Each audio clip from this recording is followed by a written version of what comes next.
Hello friends, this is Deepti and in this video I'm going to talk about Poisson distribution. Poisson distribution is a limiting case of binomial distribution. इससे पहले मैंने binomial distribution पर एक video बनाया हुआ है और इसकी लिंक मैं डिस्क्रिप्शन बॉक्स पर शेयर कर दूंगी, so you can see that from there. अब पॉइसन डिस्ट्रीब्यूशन की ज़रूरत क्यों पड़ी? सबसे पहले तो बाइनोमियल डिस्ट्रीब्यूशन की लिमिटिंग केस की क्या ज़रूरत है? तो बाइनोमियल डिस्ट्रीब्यूशन के कैलकुलेशन के लिए हमने स्टैटिस्टिकल टेबल देखा जिसमें हमें n की डिफरेंट वैल्यूज़ दी है, 0 से लेके यहाँ पे लास्ट वैल्यू 20 है. सी यू कैन सी दिस कि n इज इक्वल टू 20 के लिए ये कितना बड़ा टेबल हो जाता है, क्योंकि n अगर 20 है तो आपको x 0 to 19 लेना पड़ेगा, फिर 21 के लिए वो हो जाएगा 0 to 20 and so on. So अगर n की वैल्यू बहुत ही लार्ज है तो it is difficult to use the binomial distribution. So to overcome that problem Poisson distribution was introduced. Okay, अब पॉइसन डिस्ट्रीब्यूशन हम कब अप्लाई करते हैं? जब हमारी प्रोबेबिलिटी है वो बहुत ही छोटी है, यानी टेंस टू 0 है, एंड जो नंबर n है, ट्रायल्स का n जो है वो बहुत ही लार्ज है ना. But still n into p the product is equal to a finite number. वो 0 या इनफाइनाइट नहीं हो रहा है, right? So still n into p is a finite number. So in this case we use the Poisson distribution. Again, probability is too small and the number of trials is too large. In that case we use the Poisson distribution. आपको ऐसा नहीं दिया गया हो कि use Poisson distribution, okay? वो आपको decide करना है using the number of trials and probability. अगर आपका n 20 या उससे छोटा है और प्रोबेबिलिटी भी आपके पास बहुत ज़्यादा छोटी नहीं है, जैसे कि क्या होगा 0.05, 1.1, 0.15, 0.20, ये सब अगर है तो आप यूज़ कर सकते हो बाइनोमियल डिस्ट्रीब्यूशन. बट अगर n बहुत लार्ज है, p बहुत छोटा है, तो आपको यूज़ करना है Poisson distribution. So Poisson distribution is the limiting case of the binomial distribution. अब ये जो प्रोडक्ट है n into P, it is denoted by lambda and this is the only parameter of Poisson distribution, and using this we can find the probabilities. It is the mean of the distribution, okay, lambda. अब इसका जो distribution function है उसकी formula क्या है? f of x lambda is equal to lambda raised to x into e raised to minus lambda upon x factorial. X is equal to 0, 1, 2 and so on, where lambda greater than 0 is the mean. और इसके parameters होंगे mu is equal to lambda that is equal to n into p, variance होगा s square lambda and standard deviation होगा square root lambda. Okay, अब यहाँ पर भी हम इस फॉर्मूला का यूज़ ना करके स्टैटिस्टिकल टेबल्स का यूज़ करेंगे. अब स्टैटिस्टिकल टेबल्स जैसे बाइनोमियल में हमने देखा कि वो समेशन वैल्यूज़ है, वैसे ही यहाँ पर भी आपको जो स्टैटिस्टिकल टेबल्स में वैल्यूज़ दी गई होगी वो समेशन में ही होगी. तो यहाँ पे कैपिटल F यूज़ होगा notation. So capital Fx lambda is equal to summation k equal to 0 to x small f के लैम्बडा, यानी कि ये होगा f0 lambda plus f1 lambda up to fx lambda. Okay, so it is the sum from the value 0 to x. यहाँ पर भी binomial distribution के तरह ही सेम फॉर्मूला यूज होगी जब भी हमारे पास एटलीस्ट वर्ड आता है ना, एटलीस्ट, तब हम जो प्रोबेबिलिटी है, probability of x is greater than और इक्वल टू x, इसके लिए हम फॉर्मूला यूज करेंगे 1 minus f of x minus 1 lambda. अब एट मोस्ट वर्ड आता है ना, so sorry, probability of x is less than और इक्वल टू x, तो ये डायरेक्ट हो जाएगा कैपिटल Fx लैम्बडा. फिर एग्जैक्टली होगा exactly probability of x is equal to small x, तो वो होगा स्मॉल एफ एक्स लैम्बडा। अब स्मॉल एफ एक्स लैम्बडा हमें कैसे मिलेगा? सो उसका फॉर्मूला है capital F X lambda minus capital X minus one lambda. Okay, so ये जो सारे फॉर्मूला है वो बाइनोमियल डिस्ट्रीब्यूशन में हमने जो यूज़ किया है बिल्कुल वैसे ही है, कुछ नया नहीं है इसमें। ओके, अब इसके हम एग्जाम्पल्स देखते हैं। सो फर्स्ट एग्जाम्पल है average number of accidents on any day on a national highway is 1.8। So probability हमें दी है 1.8। Determine the probability that the number of accidents, sorry average दी है ना, sorry I am really sorry, average word use हुआ है, तो average यानी कि आपको दे दिया है lambda. So lambda is equal to 1.8, mean दिया है ना। सो अब हमें प्रोबेबिलिटी फाइंड करनी है एटलीस्ट वन एक्सीडेंट के लिए, तो एटलीस्ट वन यानी कि x इज ग्रेटर देन और इक्वल टू 1। ओके, तो probability of x is greater than और इक्वल टू 1 का मतलब है 1 माइनस कैपिटल F। 1 तो हमें चाहिए, तो कितना माइनस करना है? 0। सो 1 F of 0 lambda, lambda is 1.8।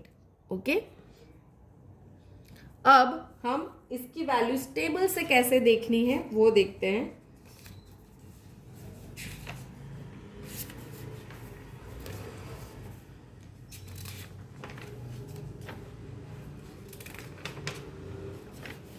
सी यहाँ पर इस तरीके से आपके पास पॉइसन डिस्ट्रीब्यूशन के लिए टेबल होगा। यहाँ पर आप देख सकते हो कि लैम्बडा और एक्स की वैल्यू दी है। यहाँ पे फर्स्ट कॉलम में लैम्बडा की वैल्यू है और ये जो रो है उसमें एक्स की वैल्यू है।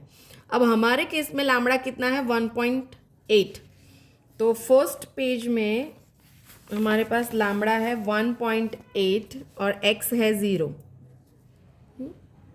सो here lambda is equal to 1.8 और ये x इज इक्वल टू 0 है, 0.165। Okay, so this is 1 minus 0.165। अब इसकी वैल्यू कैलकुलेट कर लेते हैं। 1 minus 0.165, so it is equal to 0.835। Okay, अब सेकेंड क्वेश्चन है एटमोस्ट 3। एटमोस्ट 3 यानी कि x इज लेस देन और इक्वल टू 3। अब हमने देखा कि जब भी हमारे पास लेस देन और इक्वल टू 3 आता है हम डायरेक्ट ये ले लेंगे F3 लैम्बडा। ओके, सो F3 लैम्बडा।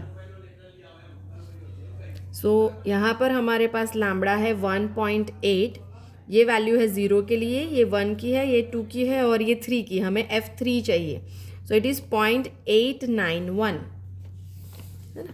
ये आप देखो ये 3 की वैल्यू 3 वाले कॉलम में है। Okay, so this is equal to 0.891।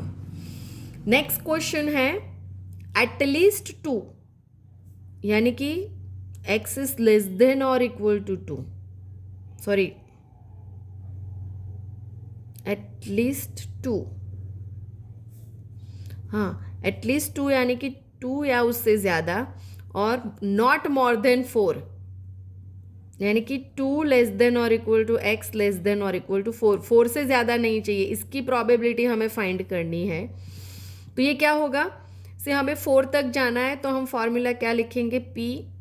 F4 1.8 minus 2 की वैल्यू हमें चाहिए यहाँ पे, तो हम 1 तक माइनस करेंगे। सो F1 1.8। अब इन दोनों की वैल्यूज देख लेते हैं। 1.8 में x इक्वल टू 4 एंड 1, तो ये 1.8 है, इसमें 0 1 2 3 4 ये है 0.964 माइनस 0.463।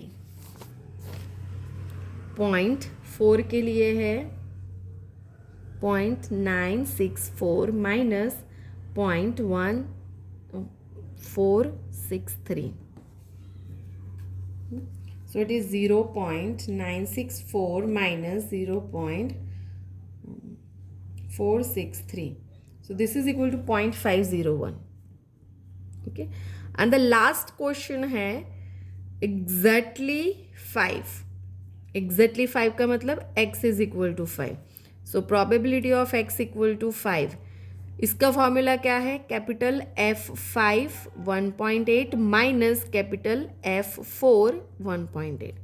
यहाँ पे x होगा और यहाँ पे x माइनस 1 होगा. ओके, तो 5 के लिए क्या वैल्यू है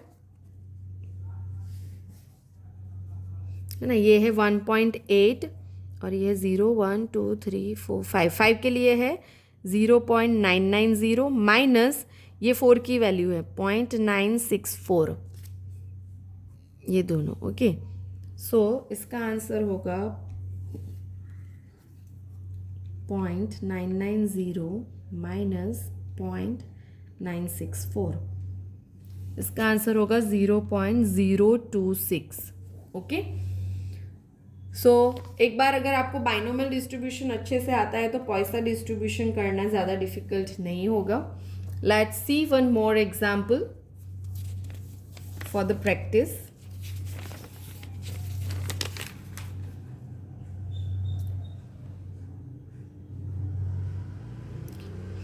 An insurance company has discovered that only 0.1% of the population is involved in a certain type of accident every year. See, यहाँ पे हमें दिया है 0.1%. तो परसेंटेज जब भी आता है तो आपको समझ लेना है कि वो आपको प्रोबेबिलिटी की वैल्यू दी है.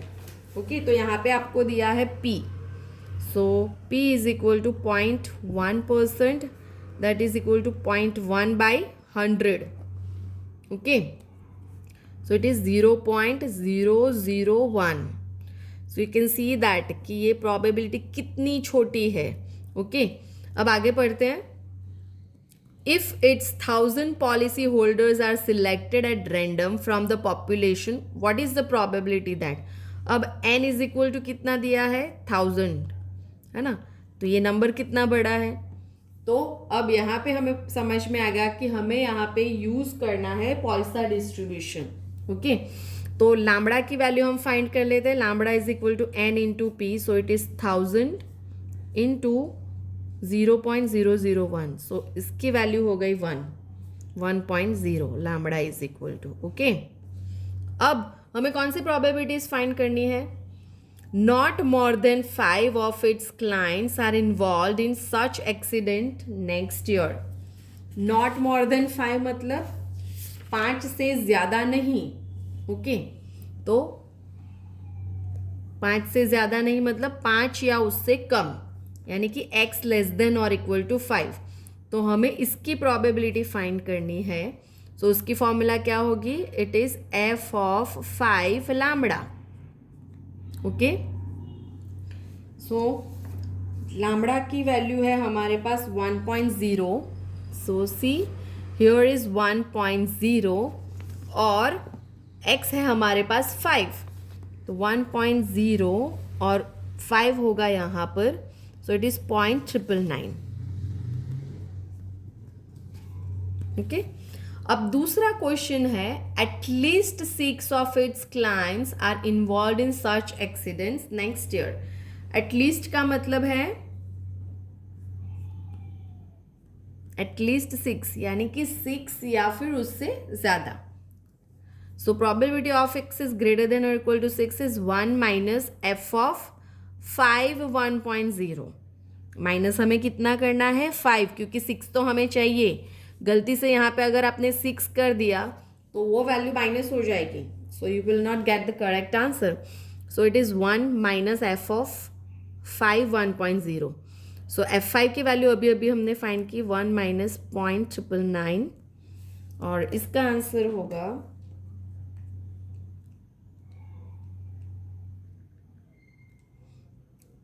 0.001. Okay, so this is how you can apply the Poisson distribution to your problem. So that's it for this video. Have a good day. Don't forget to like the video. Thank you.